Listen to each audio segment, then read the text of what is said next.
On this week's episode, Micah dons a codpiece, Brent gets hammered on his dulcimer, and I shout, forsooth, as often as I can. We're headed to the Rennaisance Fair. Welcome to the show. This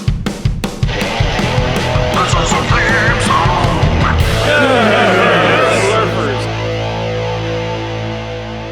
Welcome back to the podcast, nerds. I am Larry Brantley. I'm here with my two besties, Micah Donahoe. Greetings, programs. And Brent Williams. Greetings. Hey, if you are not currently a member of Nerdherfer Nation, we implore you, I say, to go out to nerdherfers.com and hit that subscribe button. Also, we learned a very distressing fact this week. 91% of people who view our podcast on the YouTubes are not subscribed to the channel. 99.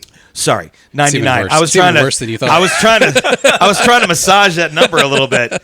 So hey, you 99%ers, get with the program. Next time you're going out to watch an episode, and we know you're watching it because we've got that data, please hit that subscribe button. We would love for you to do that. It'd make us feel better. It just helps us in so many ways that only Brent understands. That's right. Okay. So if you've never tuned into the show before, basically this is how it works. We are four middle-aged guys. I forgot to introduce our producer, Chris Hockenberry, behind the camera and also behind the microphone for those of you who are listening to our podcast. We are four middle-aged guys who like to talk about cigars and whiskey and nerdy shit. And oh, forsooth, have we picked a good topic this weekend or this week or whatever the hell it is. By the way, as we get going into tonight's episode, if I begin to sound like a wheezing Virginia coal miner with black lung, it's because it's springtime in North Texas. Oh, yeah. And every spring, the gates of hell open up and reveal a new door that we like to call allergy season. Yep. And today, all the allergies hit me like a coked out trucker carrying a load of bricks. Yep. That's the kind of day it's been. Yep. So just bear with me. We are going to plow through.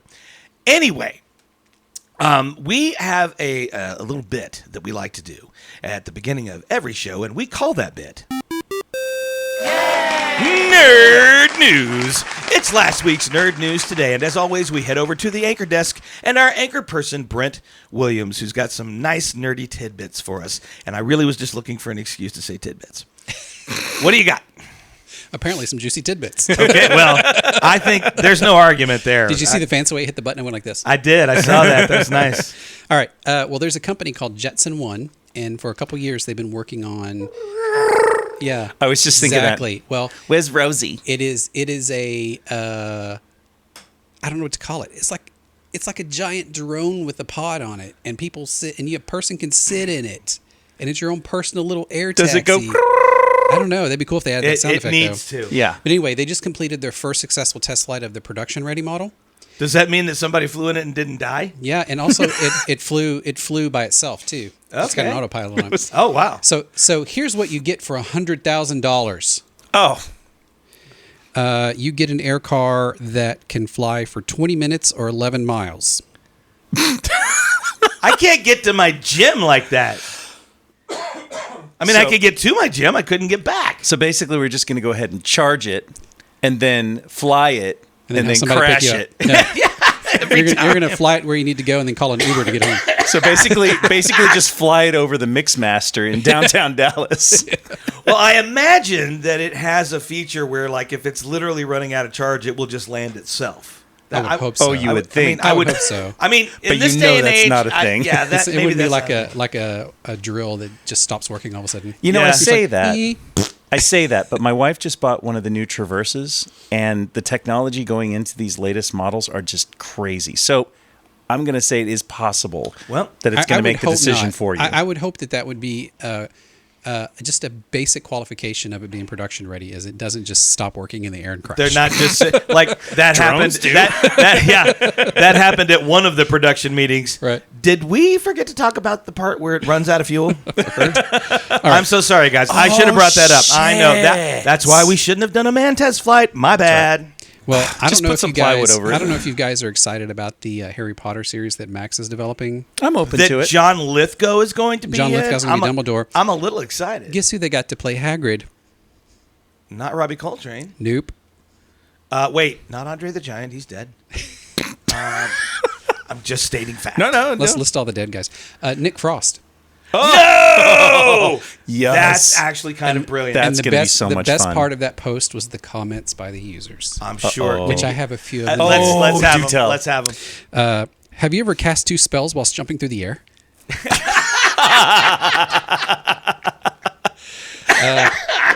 Harry, you've got red on you. I'm tearing up. These are so These funny. are good. Those are good. Yeah. And the last one, I can't do the accent, but just think of the droid from this Skeleton Crew. Skeleton Crew. Yeah. I don't remember nothing about no Deadly Hallows. I don't remember nothing about no Deadly Hallows. There you go. Pirate, English, mixed with some Irish. Yeah. Yep. It's funny. All right. That's so awesome. last week, hold on, I'm tearing up because it's just awesome. They Because were, that was they were really pretty good. funny. Yeah, that was maybe one of the best pieces of nerd news you've ever shared. I wish I could like do all the comments because they were just they're like 5,000 and they're just hilarious. Okay, so last week we talked about, or a couple weeks ago we talked about the auction where they were selling Han Solo's blaster. Yes. Yeah. First movie. It was going to go for like $3 million or something. What did it go for? Well, I don't know. Oh. I'm sure it's going to go for $3 million. I thought you were going to This is not about that at all. This is similar. There was another auction with movie memorabilia, and here's what sold: Luke Skywalker's medal Okay. Oh yeah, okay. from the first one, $378,000. Respect. Okay.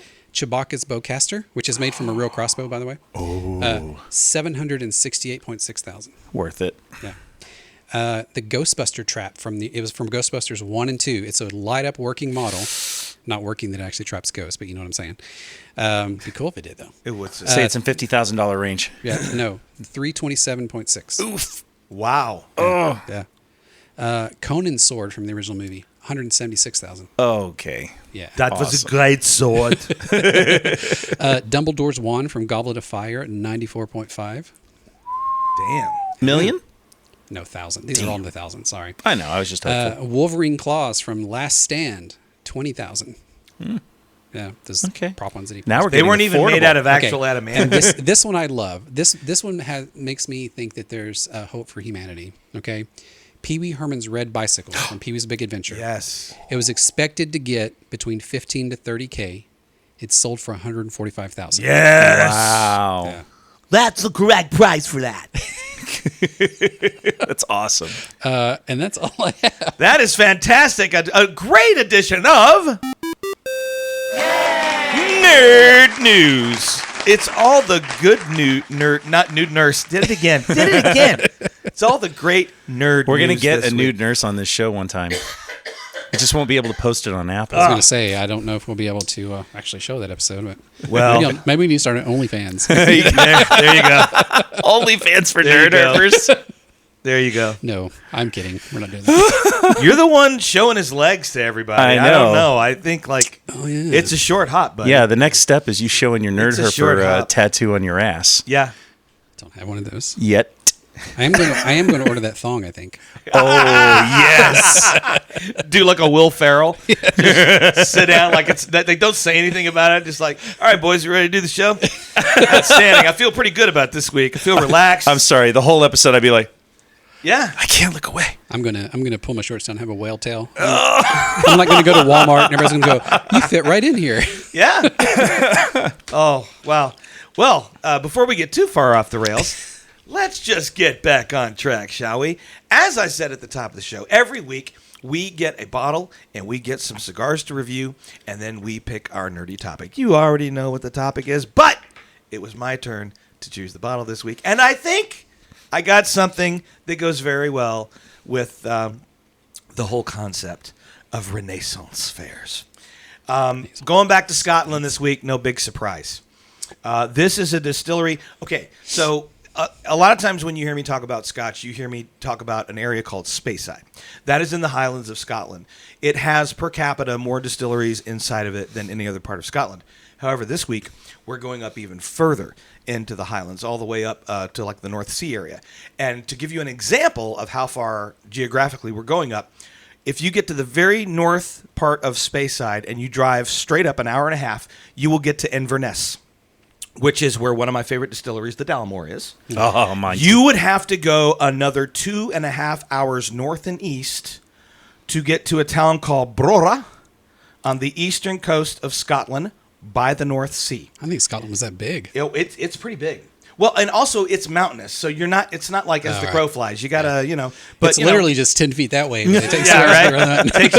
takes you forever. It's 10 feet that way and 4 miles up that way. Look at this lovely Nerdherfers. That's pretty. I wonder where you can get one of those. Well, you can get it at nerdherfers.com. In 2 colors. We have a shop there that sells these kinds of things. This bottle is a 14-year-old single malt Scotch. It is aged in bourbon casks. It is 92 proof. And I had to look up the pronouncement of the name because I was getting it wrong. This is Clynelish. Clynelish, 14-year-old single malt. Wow. Finished in bourbon casks. So this isn't an all-the-time thing. This is not an all-the-time thing. Now, hello. As you can see, we've got Glencairns out here, which is how we're going to drink this Scotch. Yeah. With our cool little Nerdherfer logo. With our cool little, which you can also get at nerdherfers.com. Yeah, those are special orders. Now, I Those have are never special. had this Scotch before. I did not read any reviews about it. I saw it in the store, and I looked it up, the history of it. And I'm going to make a couple of predictions now. I once shared a Scotch on this program from Islay. It was in a beautiful blue bottle. It was called Bruichladdich, the classic that laddie. one. And that was an unpeated Scotch from Islay. Now, this is a single malt Highland Scotch, but I still think you're going to get a little bit of that sea salt. You're not going to get smoky peaty. I'm guessing sea salt is going to be definitely probably caramel and toffee. These are all guesses on my part. But hey, why don't we just try it ourselves? That sounds cool. That's a good Wait idea. a minute. Oh, subtle yet refined. I was going to say, it's just a little bit understated. All right, if you boys would pass me a Glencairns, and I will get us going on the Clynelish. Will you grab Mr. Producers as well? Thank you. Here's this for you. What is this? This is unmarked. Yeah, I only have 3. Crap. Because it's off camera, man. Relax. How many of these do we have left, by the way? We do have Nerdherfers glassware on the site. But the Glencairns, I had to make and order special. So if you want one of those, you'll have to email us and beg. How many do we have left? Just ask nicely. I don't know. At least 1 or 2, maybe. I don't know. All Really? right, here we go. We are now going to try the Clynelish 14-year-old. Here, let me get that right there. 1 or 2. All right, let's get a little bit on the nose. Mm-hmm. Ooh, like apples. Caramel apples. Yeah. Oh, yeah. Comes in at 94 proof, but not getting a lot of ethanol on this. You know what's interesting about that? I'm almost getting a... I thought I was smelling wine for a minute there. Or a mead. Yeah. Ooh, that's nice. Wow. Wow, that It's is got a real very- bright up front. And it's got a nice, just enough Oh, burn going hello, down. warm. I know. Yeah. It didn't happen until I just... Oh, Hello. I feel like I just wrapped myself in a nice cozy blanket. Feels good going down, doesn't it? Yeah.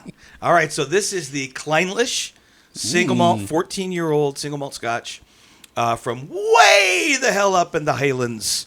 And what are we going to pair this with? Well, I have sticks. Okay. However, I forgot to look up what these are.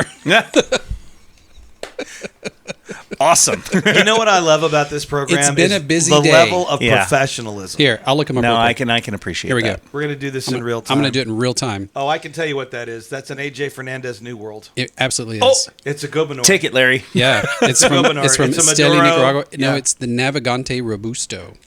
Navegante Robusto. Yeah. Oh, it's smaller. Yeah. Pass down, please. Yeah. Pass, So- pass down and over. pass it I have. around. Pass that one too, Mr. Producer. So I have an interest. So we are recording this on Wednesday, April the 3rd, 2nd. What is today? What is today? The second, right? Good Lord, it's the 2nd. It's April 2nd. We survived. So I follow a guy named Nick Malio, who is the owner of Foundation Cigars, on social media, and he posted yesterday because his collaboration partner, the guy who rolls and manufactures his cigar, is AJ Fernandez, and unfortunately, AJ had a fire in his factory yesterday. And while thankfully everybody got out safe, a lot of product got damaged, including Foundation cigars and AJ Fernandez cigars. So not for nothing, you might want to go out and try and get this New World at your local cigar store, because I'm not sure that you're going to be able to get them for a while. All right, well, this one's easy. I'm sorry, but it's Sumatra. Don't apologize. I'm just kidding. What are you talking Ecuador and Sumatra, my absolute favorite. Nicaraguan binder and fillers from Esteli, Nicaragua. Nicaragua. Esteli, Nicaragua. Nicaragua. All right, well, let's see here. That's just got classic cigar smell on the foot. Yeah, lots of barnyard. Oh, by the way, I don't want to derail us too much here, but Go I ahead, am. power through. we're going to need to raise a glass to Val Kilmer. Oh, yes. Oh, yes. So again, we are recording this Nice, on man. Wednesday, April the 2nd, and last night we heard, unfortunately, that one of our favorite actors from the 80s, 90s, and beyond, Val Kilmer, had tragically passed away at the age of 65. We all have our favorite movies. For me, hands down, it's got to be Tombstone and his portrayal of Doc Holliday. Real genius. Real Chris genius. Knight. Yeah, I mean, so many good films that he was in. What about Wicket? No, not Oh, Wicket. Willow. Willow, sorry. Yeah. Willow, yes. Yeah. Same person, sorry. Yeah, he had. You're He not had he really did have a reputation of being horribly difficult to work with. He was Yeah. definitely a method guy, and so Yep. a lot of people didn't know what to do with that. But damn it, was the boy talented. So I mean- Val, this is for you. It was amazing. It was amazing what they did in Maverick with him. Yeah, Like how Oh, they yeah. digitized his voice. Yeah. Like they took, it's and so cool. he said very publicly that the only reason he came back and reprised that role was because Tom Cruise asked him to do it. Yep. And just said Tom Cruise was adamant about getting him in He that really role. was. All right. That the draw on this is more than a cigarette.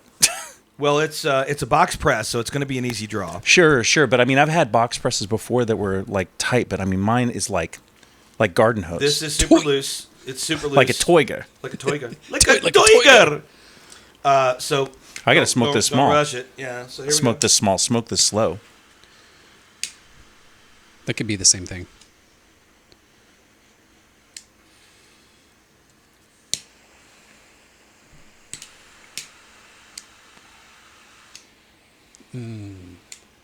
By the way, when I worked in the cigar industry for a few years, as a favor to a buddy of mine, at the local shop that I ran for him, this was one of the best-selling cigars. Guys would come in and get it all the time. We could not keep them in stock. That is tasty. Yeah, it's very good. I'm getting a little bit of spice off the start.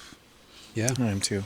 Well, it's Nicaraguan tobacco, Yeah, it's so like if white- you're it's not like getting white peppery spice, spicy, you need to yeah. be questioning that. Yeah. I'm It's getting so earthy. yes, Yeah. the earth, Earthy. hay, Dirt. that whole barnyard thing that I love to talk about. No, it's like dirt, straight up dirt. It's like the It's not dirt. For No, me. like when I was playing, like when you're outside playing in the '80s and you're playing in the ground and you're just like playing in the dirt and that aroma that comes off of it's a combination of grass and roots and Yeah. And you're 7 years old and you're already smoking cigars. I know.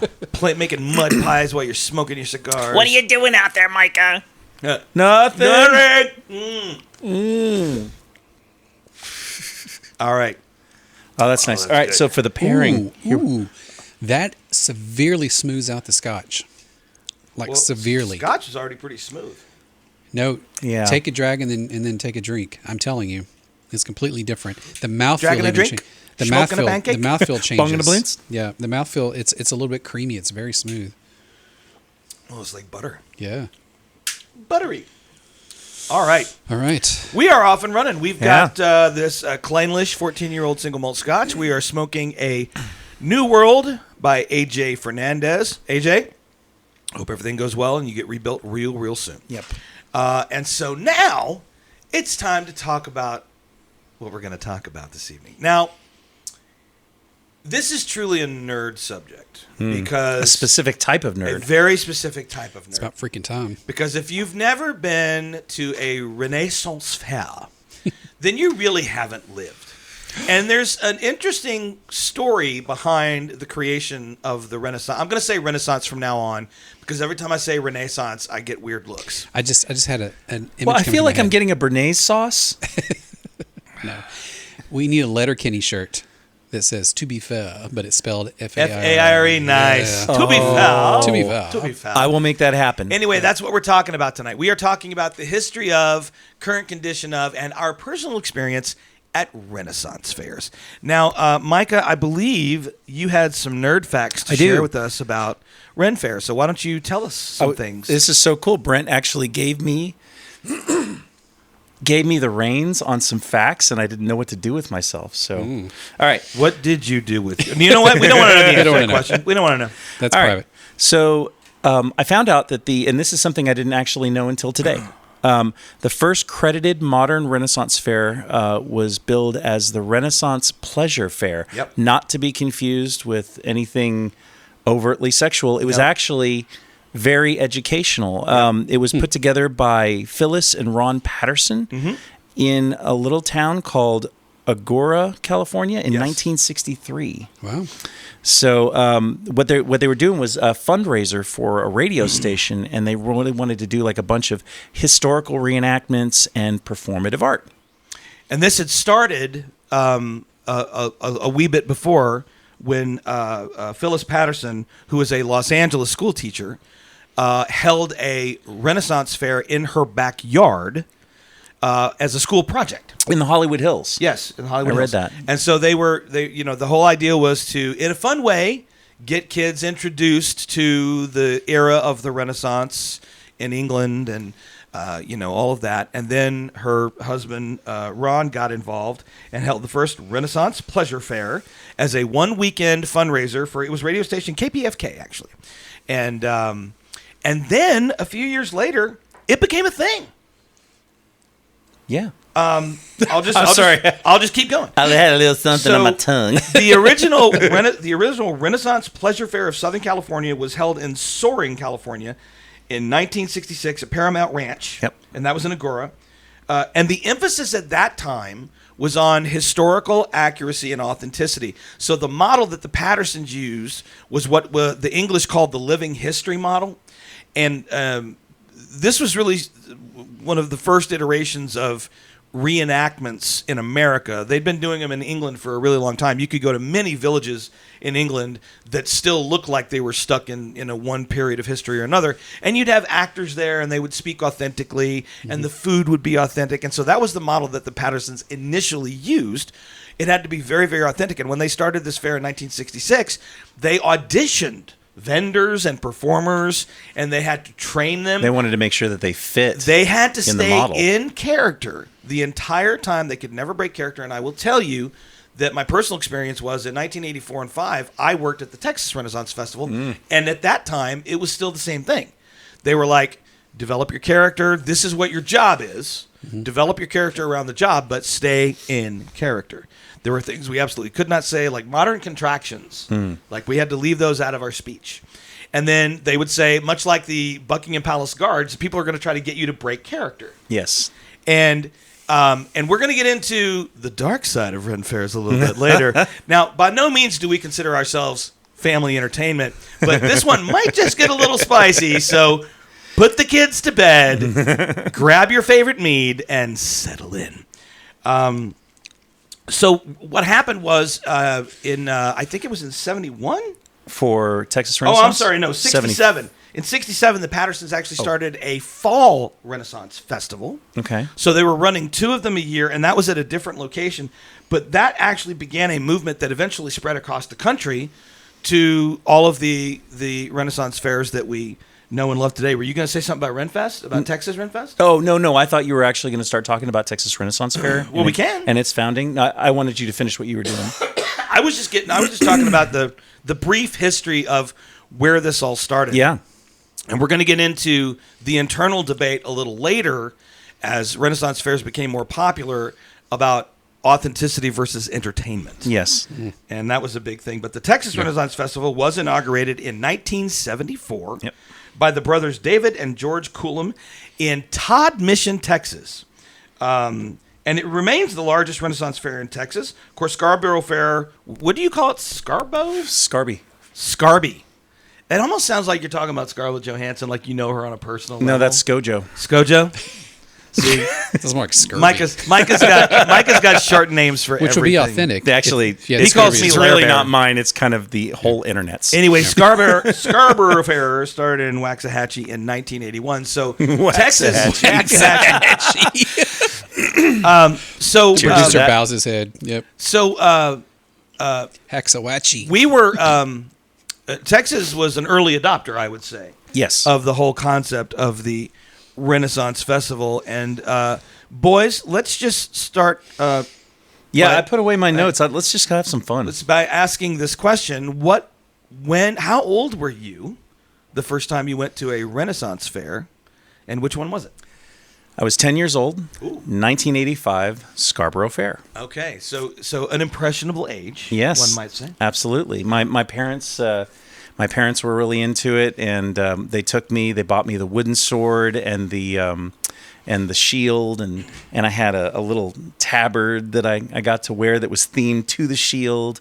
And I mean, I got to say that the quality back then was really kind of special. The painting that they did, the time that they took to painting the shields was just really, really nice. As time went on, though, I realized that their paint job wasn't as good as it could be, so I redid it. And then when Zelda came out, I themed it to the Master Sword. It was awesome. Brent? So I want to stick with you just one more second. All right. So the whole shield and talbot thing, that was your big takeaway at 10? Yeah. You got this cool, authentic. Yeah, I mean, because you walk in, they dress. I mean, you get to dress up as it on the spot. You don't have to do anything fancy. You become part of the fair at that point. Yeah. And then when you put all that stuff on, the people that work there really kind of integrate you into their stories. You know, they engage with the kids. They engage with people in general that bother to dress, which is not uncommon for today. Yeah, very true. What about you, Brent? What was your first experience? How old were you? I don't remember, to be honest. I think it was college. Wow. Okay. My first experience in that type of scenario, though, was my senior year in high school. My English class, we had a medieval day, and a friend and I were bards. And Imagine that. and we dressed up, full costume bards. Did you have a lyre? Well, I had a guitar, and we wrote a song, and we actually studied music from that time, so our song would sound like music from that time. Nice. And so we wrote a song about a knight that was rescuing a princess, and he had to go into a cave. And when he went into the cave, we broke into Puff the Magic Dragon. Oh, I love this. Much to my teacher's chagrin. She laughed, and then she goes, "Oh, but." What does she know? But no, I think I want to say it was college. It might have been. Yeah, it was definitely college. Was my first experience, and it was Texas Rennaisance Festival. Or maybe it was Scarborough. No, it was Scarborough Fair. I'm sorry, the one in Hexawatchie. Waxahachie. Yeah. But I do remember the last time I went after a day of meat and turkey legs. When you could still afford them. Yeah, exactly.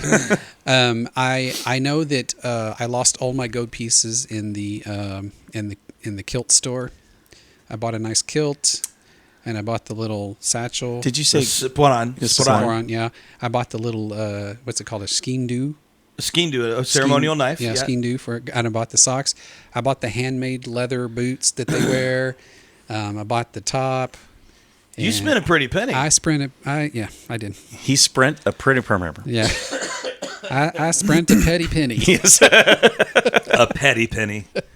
It was a penny spent in vice.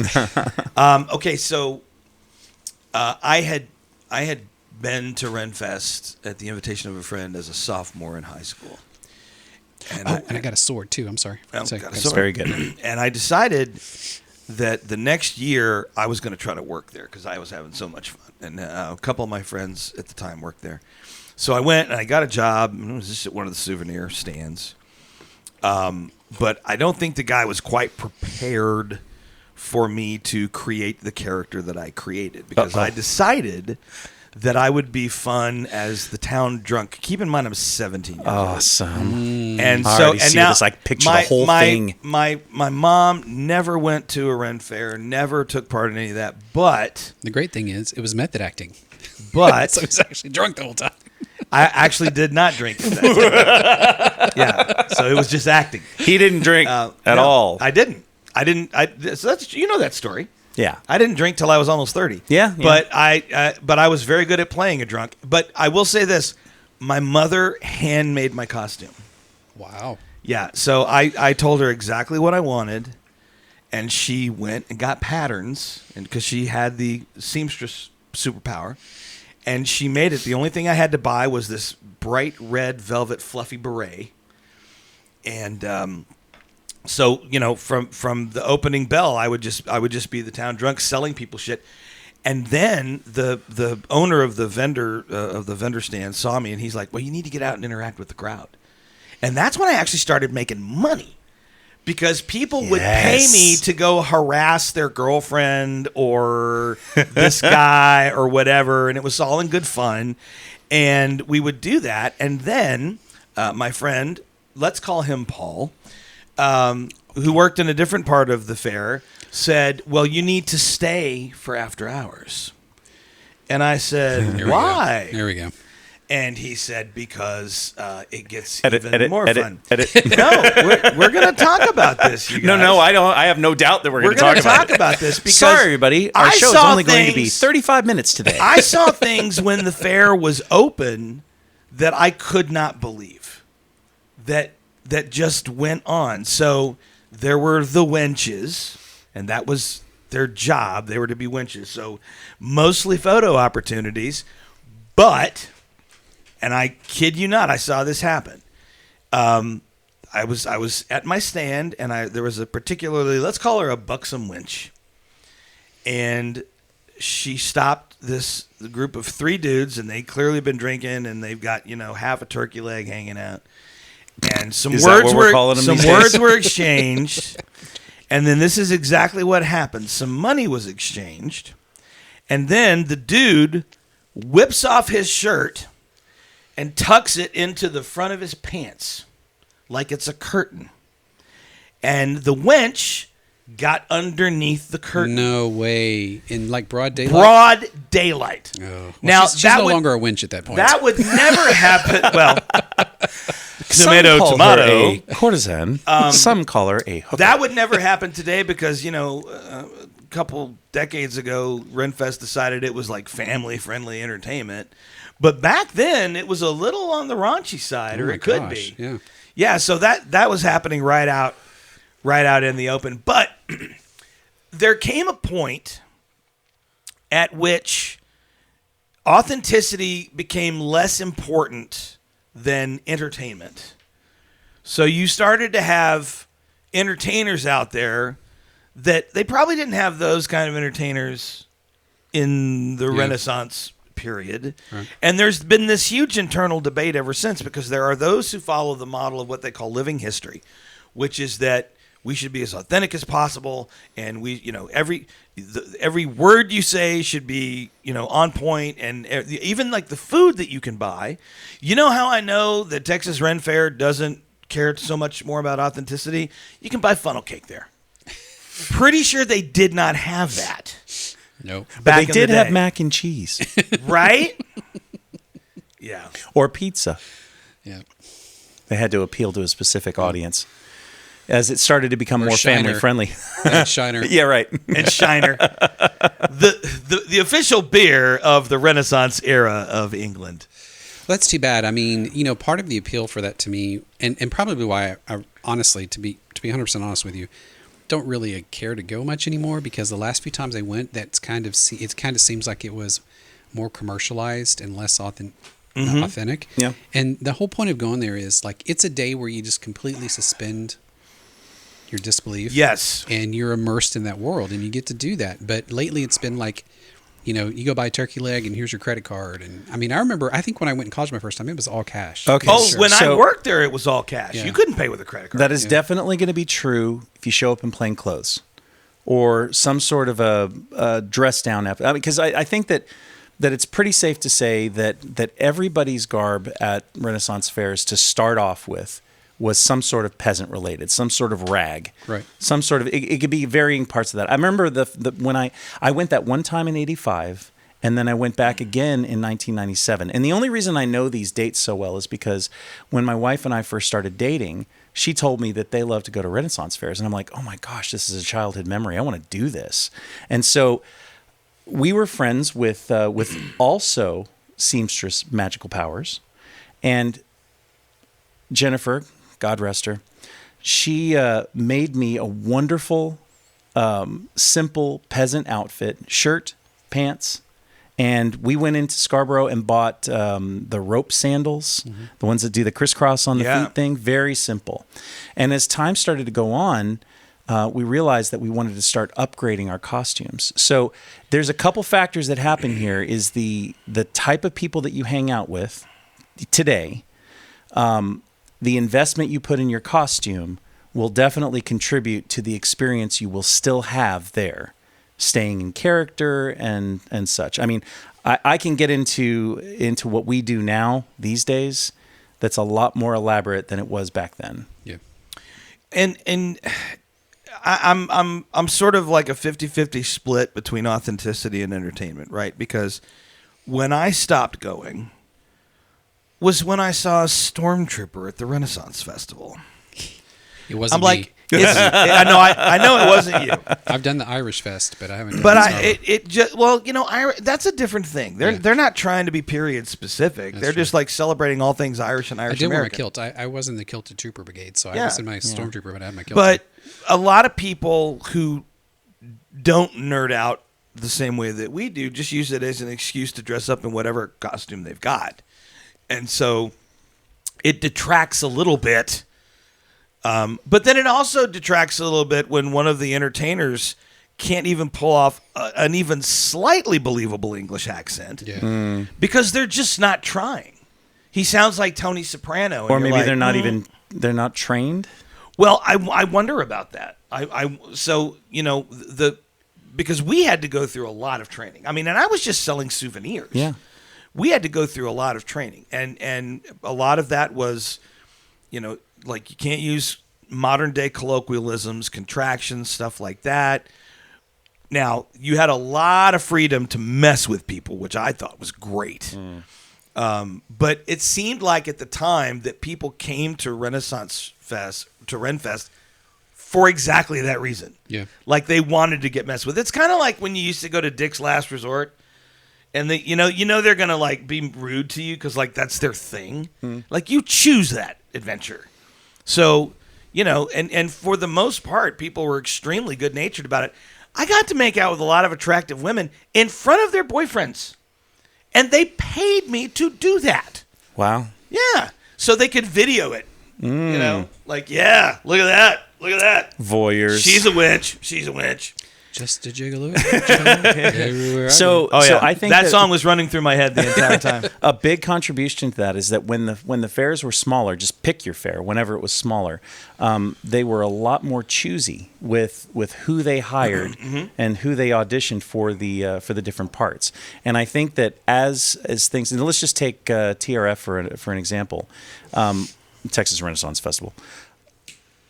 Let's take them for an example. That this is one of these parks that has become so big that I think that the owner established a township so that they could actually put together the type of liquor license. Yeah, they like incorporated. Yes, they incorporated. So, and as the park got bigger and bigger, and they had more and more weekends that they were able to do this, because I think that TRF brings in close to 500,000 people over the course of the entire season. That's the correct estimate. Yeah. So, I mean, when that starts to happen, the fair gets bigger, there's more weekends, they need more staff to support it, and they're a lot less choosy with who can perform or not. Yeah. Because it's like, well, all right, we can dress up that kid and put him behind there to just say, turkey legs, right, turkey legs, and then that's all you need to say. Right.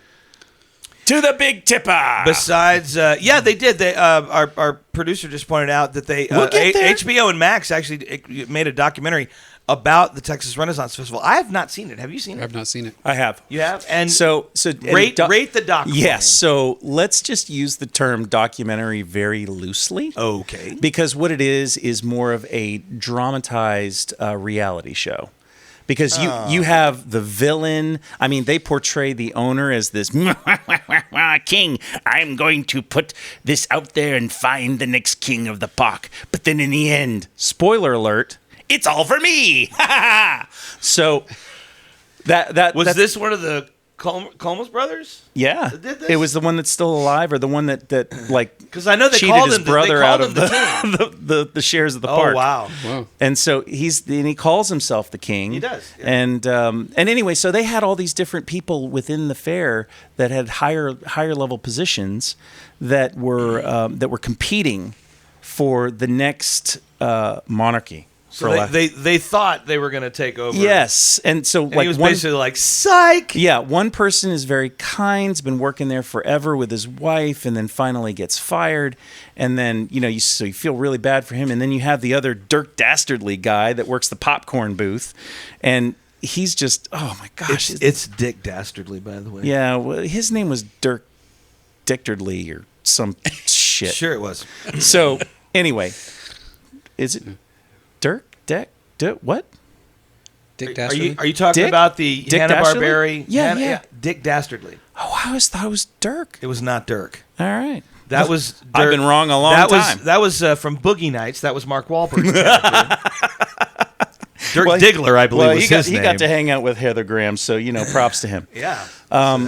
But yeah, I mean the documentary is BS. Yeah. It's just a reality show, and I will take that off of my watch list. You know what?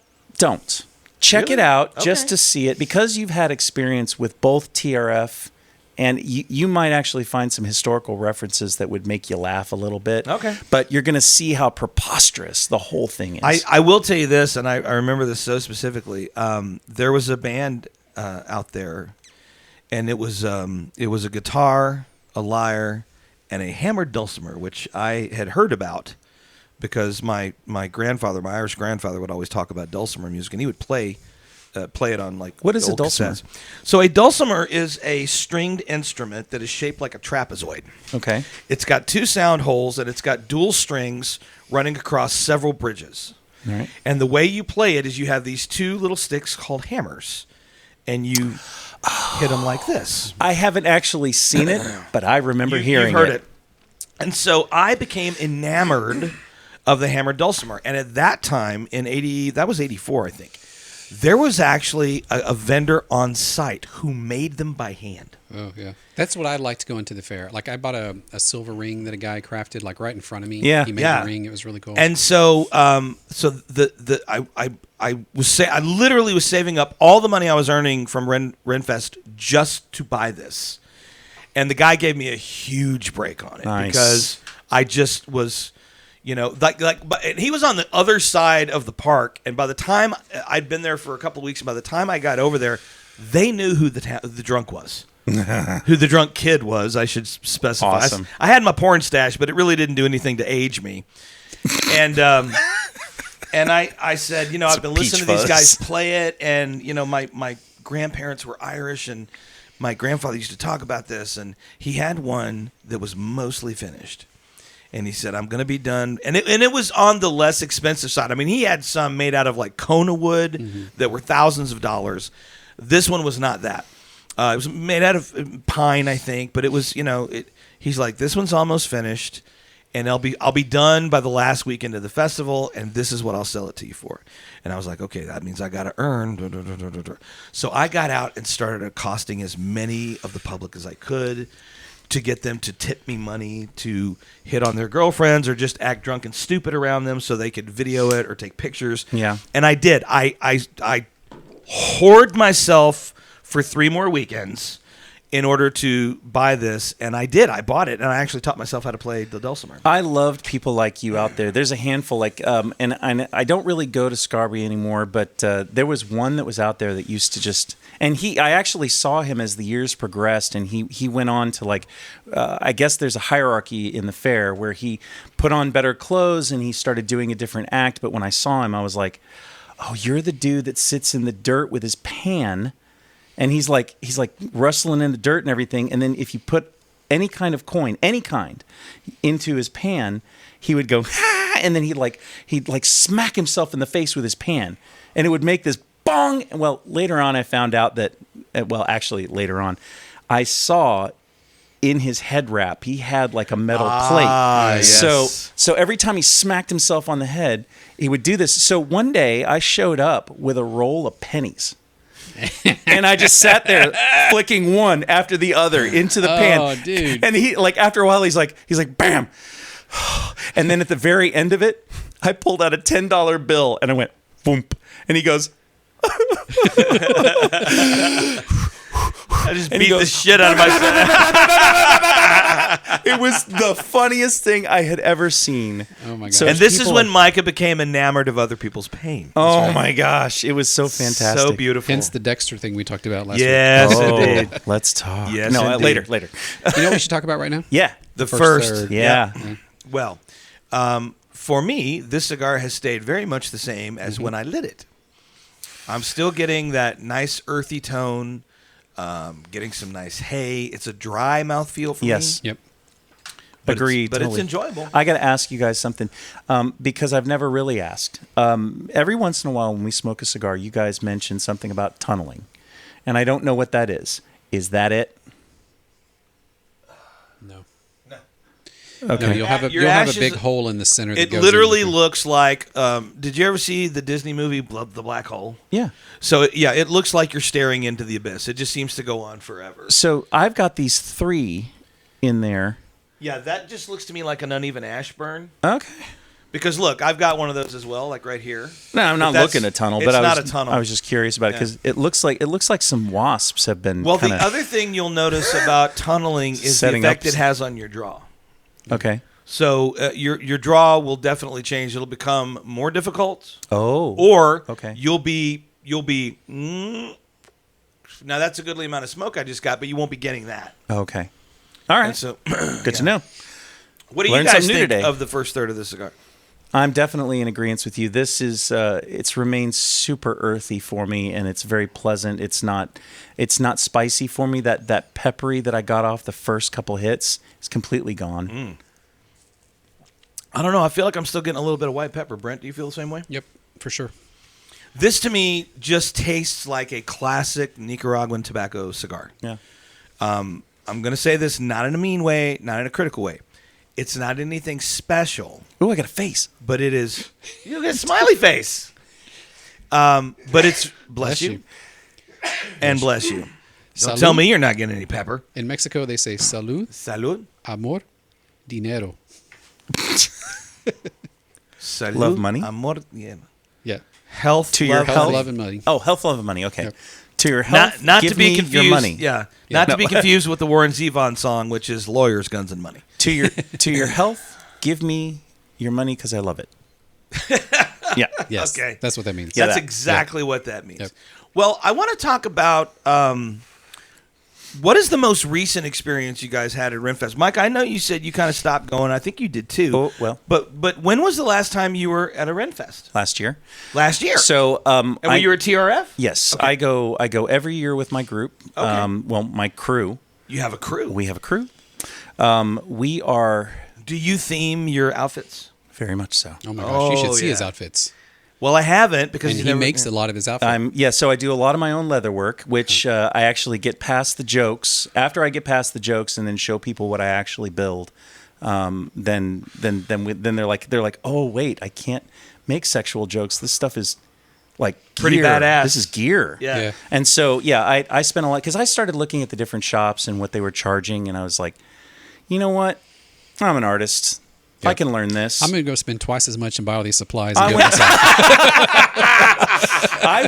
I went to Tandy. I went to Tandy and I bought tools and then I found out. Well, my dad was a leather worker, so I acquired some of his tools, and I was able to just put all that together, and everything just was logical. It made sense. Did he teach you anything, like how to do that? No. Stamp leather or cut leather. No, I taught myself. Okay. And it came together really, really well. So the theme for our crew is, as I said, crew, pirates. Ah, yes. So a very popular theme. We always go as a crew of pirates, all of us. Now, depending on what day it is, some of us like to mix it up. Like one of our group is doing something Viking related.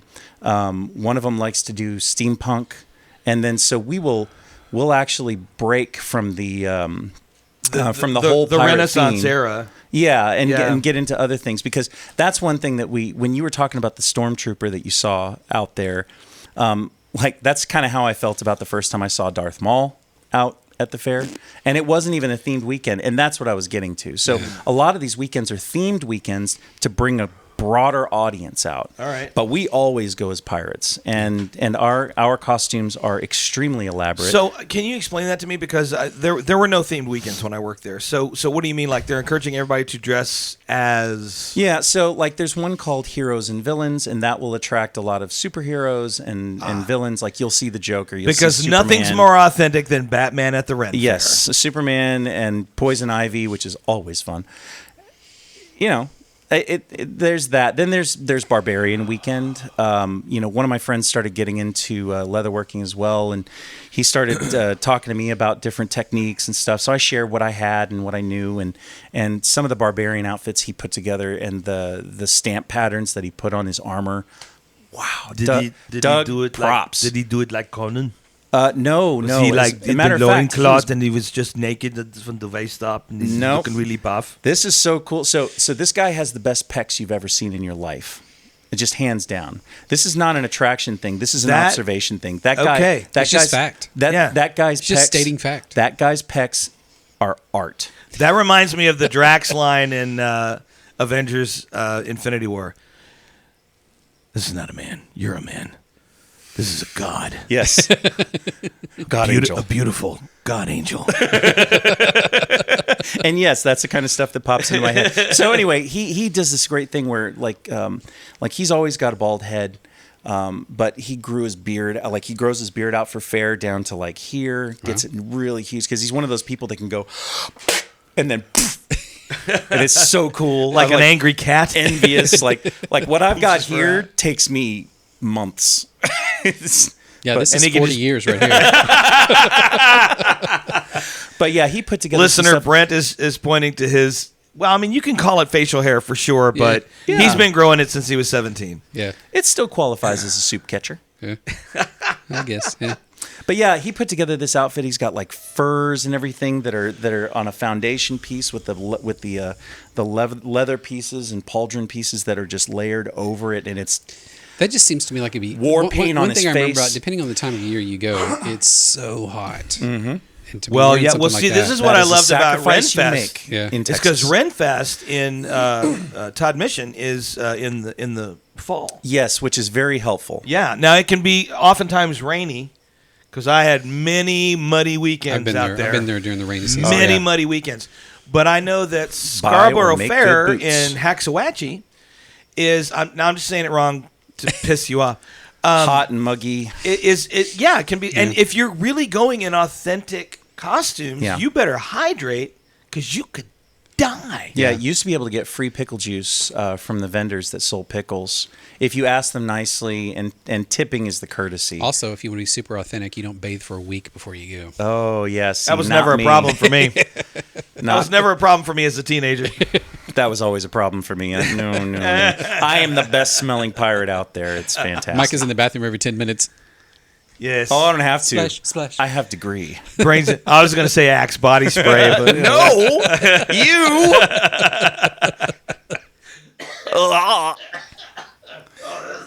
But yeah, my crew is pretty cool and Hold simple on. when it comes he's to having a thing. I lost it. I'm sorry. It was all good. All right. Well, I love that you have a crew. So how many in your crew roughly? Oh, it always varies, but in our entire group, I think we have probably close to 15, 17 people. Wow. But these people, I mean, and we always camp. Okay. We always get there on Thursday and stay until Monday morning and break down. So again, this is the thing. So they did not have this for attendees of the fest when I worked out there.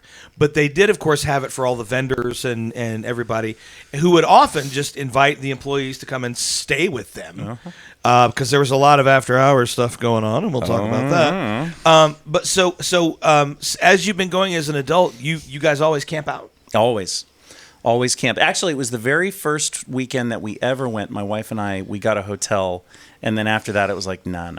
So, and we don't camp, we glamp.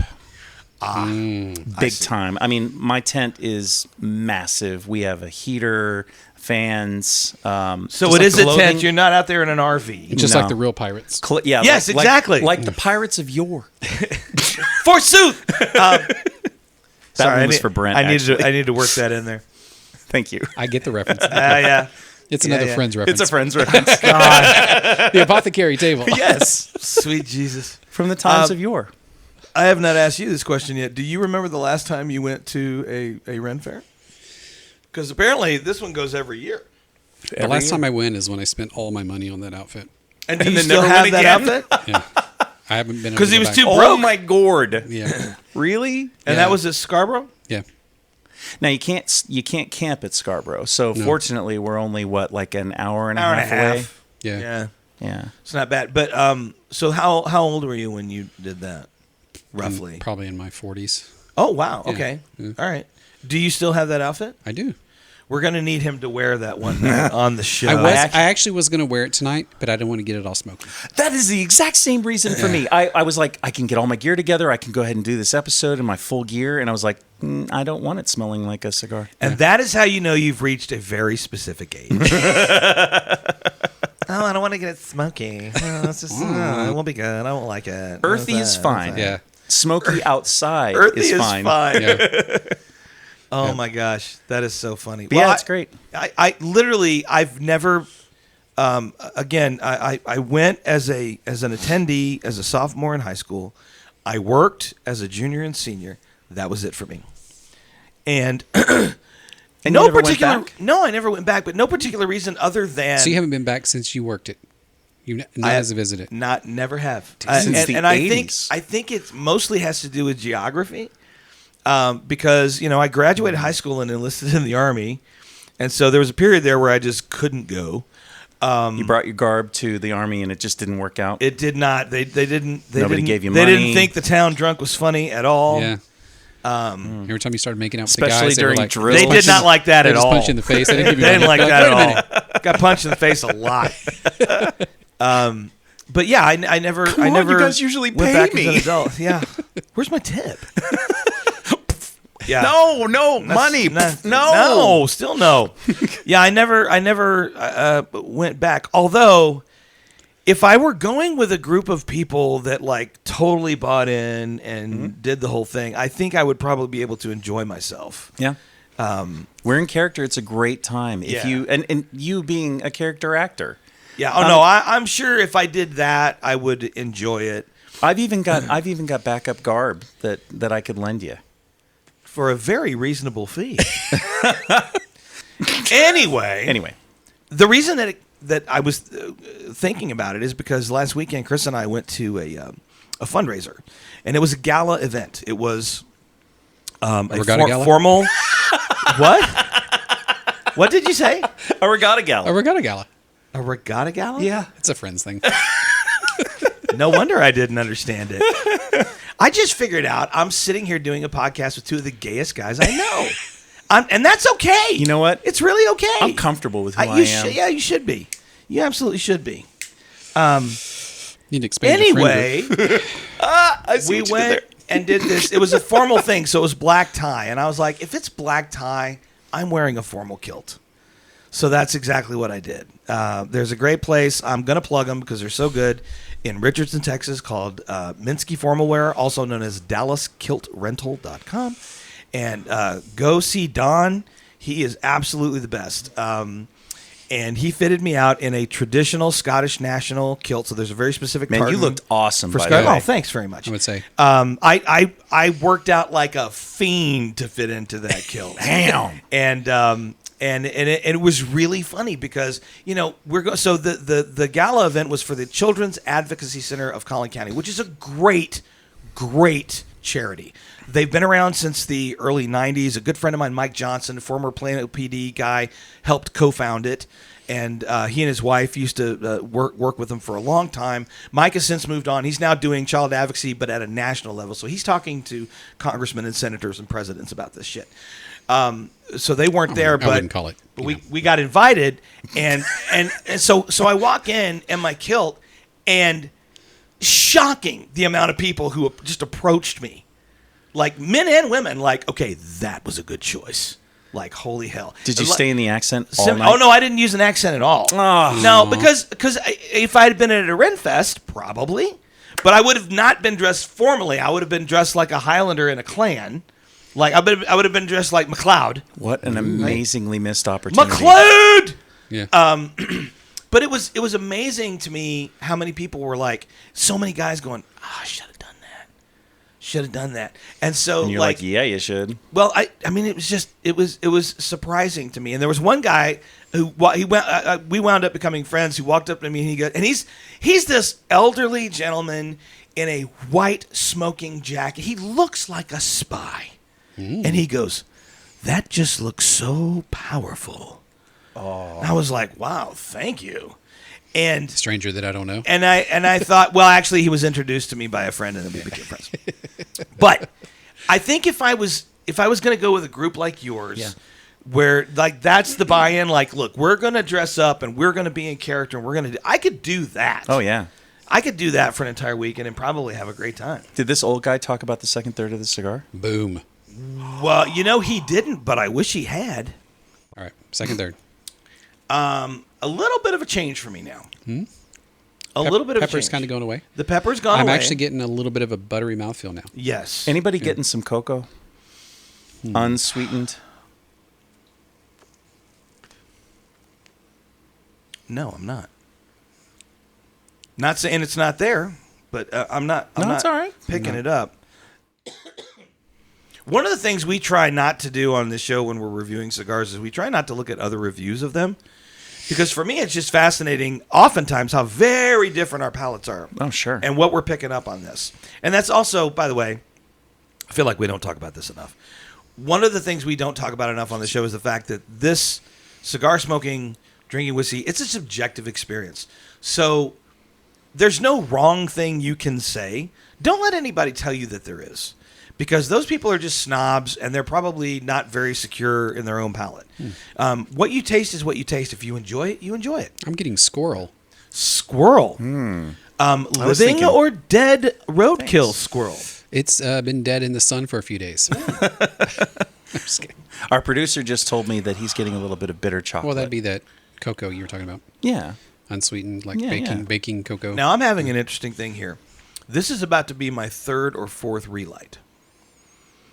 And that usually does not happen when I've got a cigar with a draw this easy. The oxygen tends to flow pretty freely. Especially the way you draw. And stay through the 'Cause it's cigar. So you do such a slow draw. I try to, but for some reason, which I don't understand, and it usually has to deal with construction, because we are in a room with no wind. Well, but also it could be humidity. So it depends, the Could humidity. be. And they it were is a kept little at. humid tonight And it's because very we humid just tonight, we got some rain earlier. I'm kind of expecting the Millennium Falcon to fly out of this hole and into the other one. Do you see it?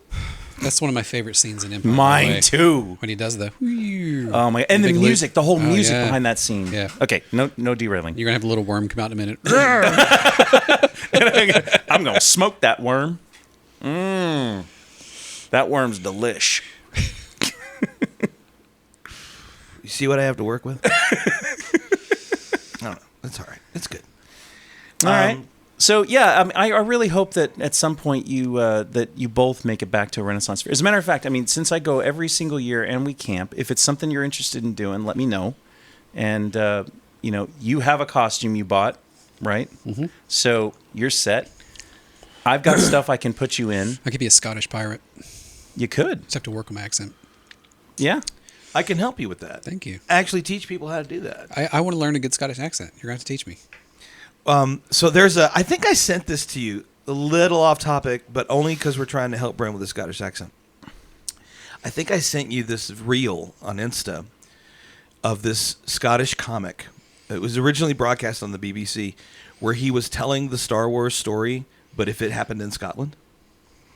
And it actually the very beginning of it. Well, somebody went in and added images because he was just doing this as a bit. Right.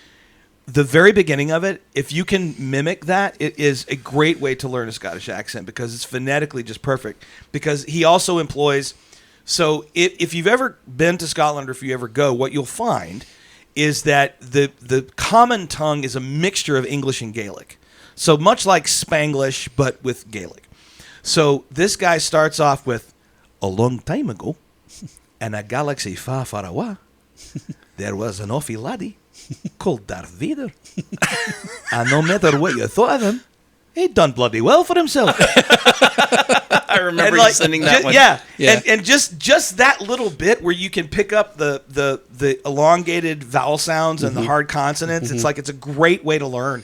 But also watch a 90s independent film with Ewan McGregor called Trainspotting. Oh, yeah. Trainspotting. That one will definitely get you in the Scottish. Yeah, scare the crap out of you with a baby on the ceiling. Yes. That movie was so Scottish that in a couple of scenes, they actually had to have English subtitles. I love, even when Guy Ritchie films do that, when they get like too Cockney.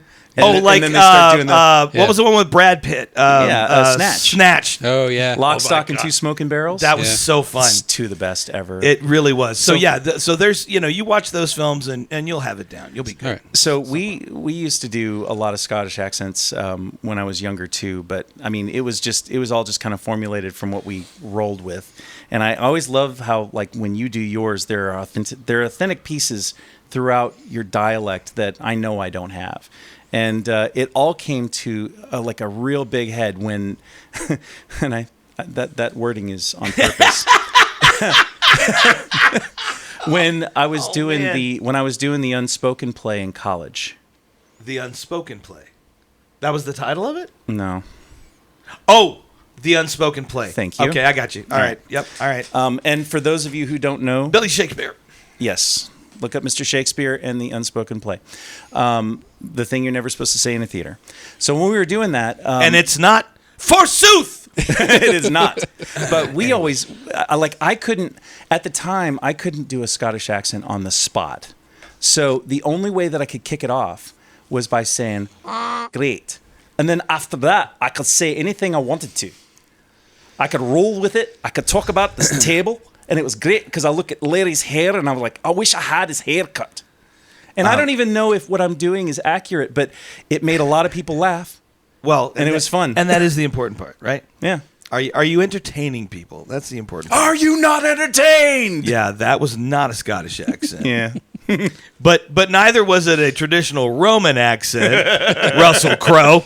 Yeah. Anyway, hey, I kind of feel like it's time to do another bit in the show. It is. And I think that we like to call that particular bit... It's the greatest joke in the world. Wait for it. There we go. Love it. Oh, my gosh. All That's right. so good. All right. Yes, get out the dram of punishment. Yes, I would like everybody to note the residue and deterioration of the label as the liquid in this bottle Is like to it's eating away the bottle. eat.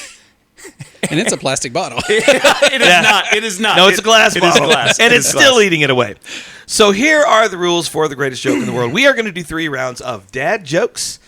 If anyone laughs at the joke, including our producer Chris Hockenberry, they have to do a shot You're in this, buddy. of this rot gut firewater. Well, we're changing a little bit today.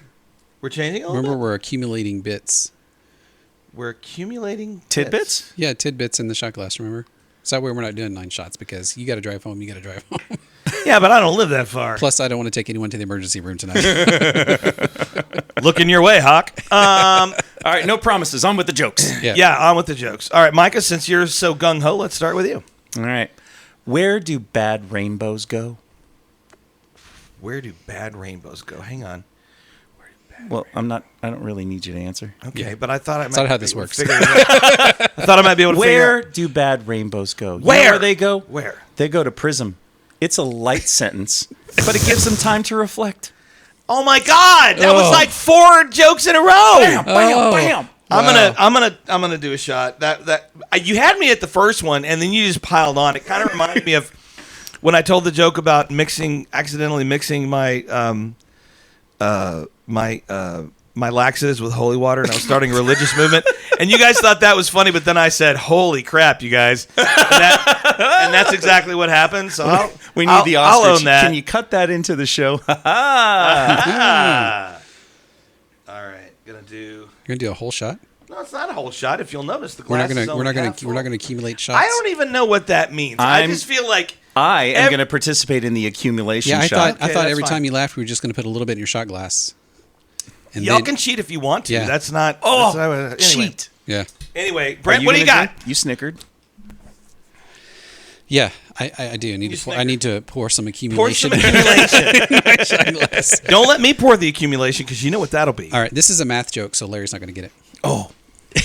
I like math jokes. Watch this. I heard this year's Fibonacci convention is going to be really special. Apparently, it's going to be twice as big as the last two put together. That's a laugh. This is a laugh. That's a laugh. I'll own that. Accumulate. And by the way, you have not yet accumulated for his joke. I'm going to accumulate in a minute. That's how he gets out of it. Yeah. See how it works. I'll do it. Oh, shiza. That's not an accumulation. It is now. Pour your own accumulation. Yep. There. All right. Woo! Oh. What do you call? Oh, that's pretty good. Okay. I'm totally kidding. Said Right. no one ever. What do you call an atomic bomb in Hawaii? Oh, I feel like I'm not going to be allowed to laugh at this one. A ukulele. That's two. That's two accumulations. That's That two. was Oh, good. he snorted. You got to snort. You got to That snort. was good. Oh, That's two. All right. Yeah. You need. All right. Before you lose count, you need to pour two accumulations into your glass, sir. We're only in round one. Chris, did you laugh? He's like, nah. One accumulation. Two accumulations. All right. And did Hawk? Did you laugh at all? Did you laugh a little Little bit? bit. All right. He gets a You little can bit. do the Wait. accumulation. Does that mean that you're going to do your shot at the end of it? no, when it fills to the top, I'll do my shot. All right. We're gonna here, Micah, hand that. All right. Over.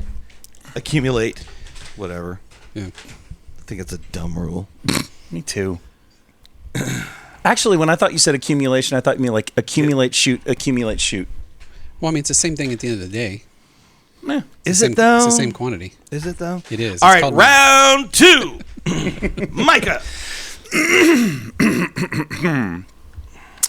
You know, there are three types of people in this world.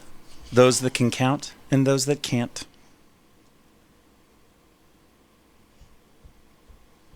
That was a math joke that I actually understood. Appreciate that. Nice. And I'm not even going to make you Noise. take a shot for laughing at your own Well, I was stuff. laughing at you because I like your jokes. All right, Brent, what do you got? How do flat earthers travel? How? On a plane. That's clever. That was clever. I'm not going to laugh, but I like that one. Come on. That was. I'm going to do this one in an accent just for you guys. All right.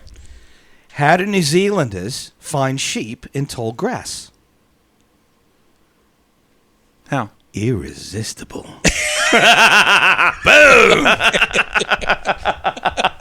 All right, Chris. I got everybody on that one. I think that's a first, ladies and gentlemen. I think that is the okay. first time one of us has gotten all three of the others to All right. actually laugh. Oh, are you doing the accumulation too? You can accumulate. Oh my gosh, that's a June. Oh, it's a June bug. It is a June bug. Um, Murder him. yeah. You're early. Yeah, that's Here, why he needs I need to to die. accumulate and shoot. Yeah. Hand me his. I need to accumulate and shoot. That's wrong on a lot of levels. There you go. There you go. There you go. There we go. Hey, now you're accumulated. Now we're fair. Hit it, big boy. Cheers. Cheers. Woo! That's just not fair. Just so you know, I am That is so versed bad. in the Heimlich maneuver. Yeah. So mostly worried about You don't want me to hurl up what I just put down. No, I really don't. But if it came to that, Mike, I gonna- would do that. For It's going to look like that in pesto. It's so bad. oh my god! Oh, thank you for that graphic. You are welcome. Blah. All right, round three. Oh my goodness. Here we go. Oh my goodness. Oh my goodness. Here we go. What's tall and rhymes with Snoop? Dr. Dre. No.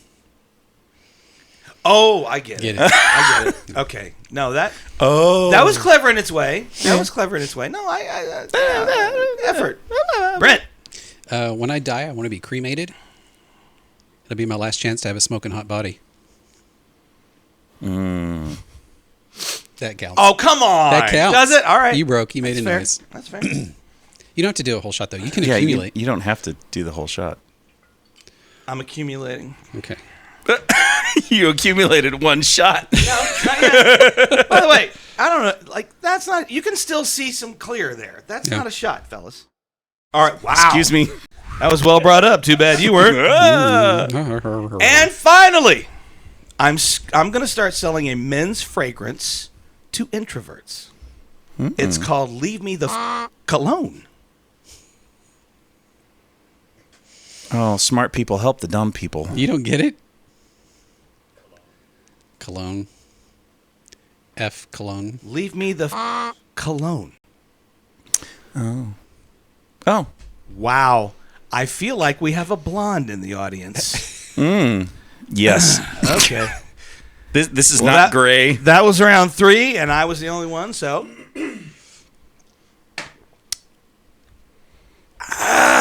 Check those bad boys off the list so I do not tell them again. Wow.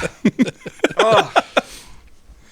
I love that I killed you guys with the New Zealand joke, though. That was great. Brent actually And sent that- me the video of me telling that same joke again. Yeah. And it was because I was in a different T-shirt, and I'm like, oh, he was right.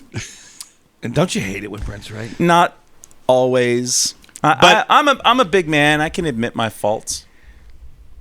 That's very grown up of you. I'm trying. I'm sorry.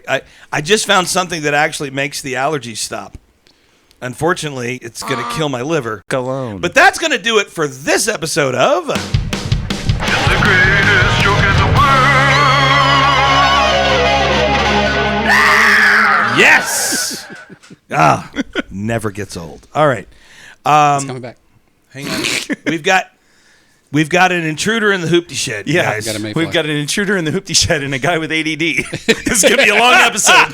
Oh, Come on, I had Miyagi, it. let's do this. I think I let him go. All right. Where are my Anyway. chopsticks? I would All be right. able to grab him. He's back.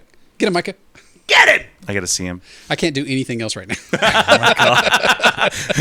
Get the fly, or this is never going to end. Yeah. So this is what's going to happen, folks. We're going to wrap this show up. Yep.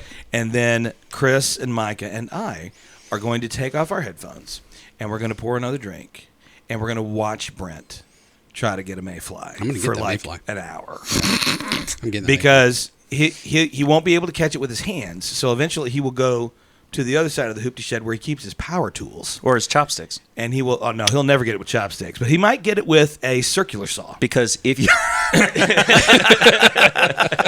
got my chop saw. I was rolling my chop saw. happens, you know what happens if you catch it with chopsticks. Person who catches fly with chopsticks can accomplish anything. That's right. That's Well. my goal in life. Well, I've done it. I feel like okay. I have. He just had to say Humble that. brag. No, hell yeah, man. Anyway. If you can catch a fly with chopsticks, you brag on that shit. Yeah, because accidents happen. Oh, That's all we're saying. that's what Miyagi said about Daniel, All right. and look what Daniel did. All right. Back that on was. the rails. That was a movie. Back on the rails. Yes, back on the rails. All right. Wrap it up. Wrap it up. Kidding me? There's a fly present. I know. I got to get to the mayfly, so wrap it up.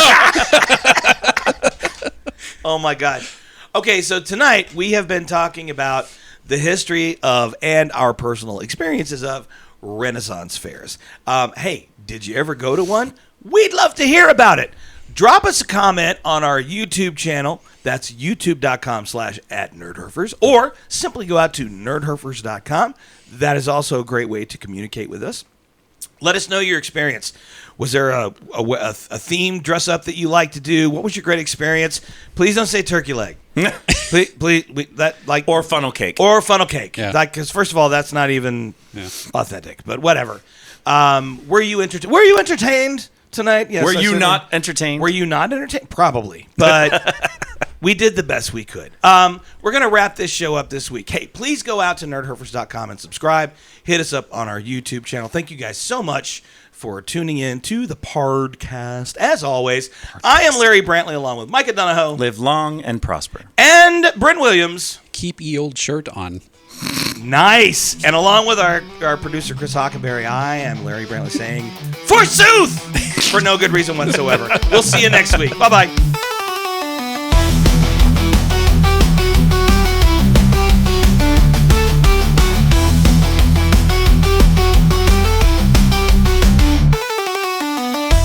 This has been a production of Nerdherfers. Copyright 2025, all rights reserved. No portion of this broadcast may be used without permission. Please visit nerdherfers.com for more information and full legal disclaimer.